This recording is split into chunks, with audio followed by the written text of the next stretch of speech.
Hey everybody, Greg Barron. Thanks for joining me on this Teachable program today. We're going to talk about an overview of financial modeling, and I'm going to use my favorite tool, which is Performa Plus. So if we pop in to the first screen, which is the Project Center on the first tab, you'll see that it gives me this wide array of information, and it is segmented into investor returns, construction loan, mortgage, senior debt, preferred equity if you use it, common equity. It even gives you the opportunity to insert hurdles if you are working on an investor sponsor promote. And ultimately, it has a financial performance summary followed by cost recovery upon sale. And then you can insert different capitalization rates in this particular model. Now, all of those are essential for doing a financial model, whether you're doing a single-use build-to-suit or whether you're doing a 400-unit apartment complex with a complex rent roll structure. But the thing that I like most about this particular system is that it sequentially goes down the steps that you should take. So as we start, I always start with my setup screen, and this screen will allow you to enter all of your project information down to the development company, the location of it, the size, the project type, what class A, B, or C it is, any kind of waterfall settings that you may or may not have. It also allows you to enter your tax rates, both personally and if you want to figure your cap gains on exit, it allows you to do that. It also allows you to have a project timeline. When do you anticipate to start? And when are you going to put it in service if it's got a construction or a value add component? And what is your anticipated sale date? That's always important in a financial model because you're working backwards into an internal rate of return over how many years that you hold it. You also have the opportunity to insert and manipulate operating assumptions. That would be vacancy and credit loss, rental income and escalation rates, and operating expense escalation rates, all as a percentage. Now, it's important to put these in because with inflation the way it is right now at around 3.8 to 5%, you're going to want to manipulate these because you know your expenses and possibly your revenue is going to increase over time. As we step down, your next tab is entering your land and your land purchase. I won't go into the details here, but this particular page in the financial model overview allows you to enter your specific parcel, the amount of square foot, and the purchase price of that, and then you attach it to this particular financial model program. The next step is entering your first pass at your building income. A lot of times I'll come back to this page because I want to get to a certain rate of return that is my personal profile. But I've entered here some specifics here to start off with before I start doing any sensitivity analysis. Right now, I've determined that this particular project at 21,000 square feet will rent at approximately $34 grossed up per square foot, which gives me $756,000 a year. This is a single use, so it's quite easy to back into a number. I'll come back and visit that after I have input all the other data that's essential. Some of those essential items are development cost. You'll see here, again, we've sequentially lined it up in the order that you would acquire or develop it. So I start with my acquisition cost, which is loaded from your land input. And then I start to enter my detailed construction cost to the degree that I have it. On this particular project, I have everything from earthwork to electrical, and I have everything in between. So I just go down, I start entering my costs line item by line item, and every time I make an entry, it uploads here into construction costs on the right-hand side. So this is a very fluid running total of how much money I'm investing into the project. I'll do the same thing for site development, i.e. utilities or paving, landscape and irrigation, and then I'll insert my soft costs, which are architectural engineering, civil engineering, landscape architect, materials testing, and so forth. And then there's always going to be fees that I have to pay, like traffic impact fee, building permit fee, or in this case, a special consultant fee. The last thing I'll do here is if I'm doing an interior remodel or interior fit out, I will, again, as much detail as I have, I will insert those costs here. The next step in the financial model is called the capital stack. Now, most projects that people view on this channel, they're going to have one loan or two if you have a construction and a permanent.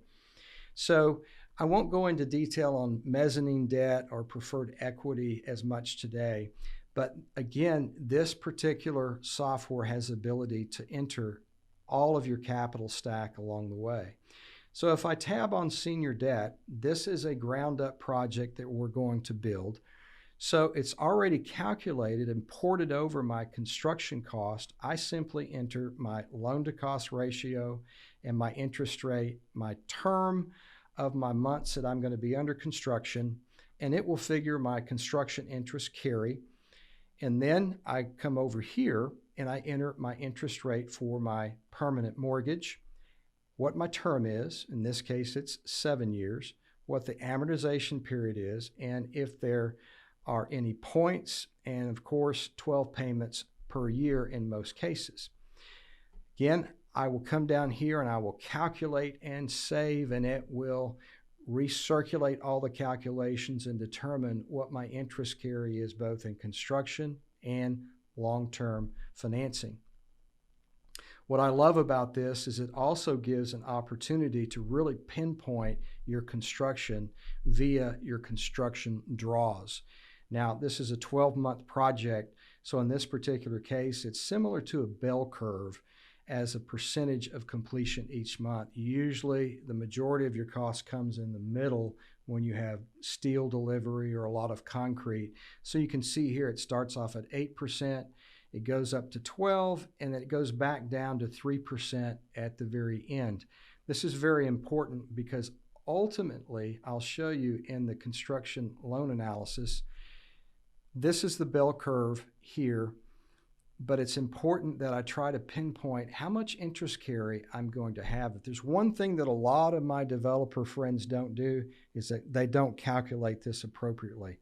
This gives no room for error if your percentage of construction each month is correct. So after my capital stack, I have my operating costs. If this is a triple net facility, which means that my tenant is going to pay all costs and he's just going to write me a check every month, I'm not going to have insurance or property tax or those sort of things. But in this particular annual operating cost section, this is where you would place all those management fees, facility fees, taxes and insurance, and your utility costs. When I use this, if I were to enter utility costs, this would actually enter an amount and then divide it by 12, and it will set it up per year. Remember, you have the opportunity to also plug in an escalation because typically operating expenses always tend to rise year over year. The last few things that I do is I have an other income and expense. In the case of a multifamily, if you've got supplemental income by parking garage or extra storage facilities or what we call RUBS in the industry with multifamily, you would be able to enter that into this other income and expense. Finally, if the bank requires you to have some form of funded reserve for future to make sure that you allocate properly, let's say it's a multifamily and they want you to have $20 a month per door, this is where you would input that.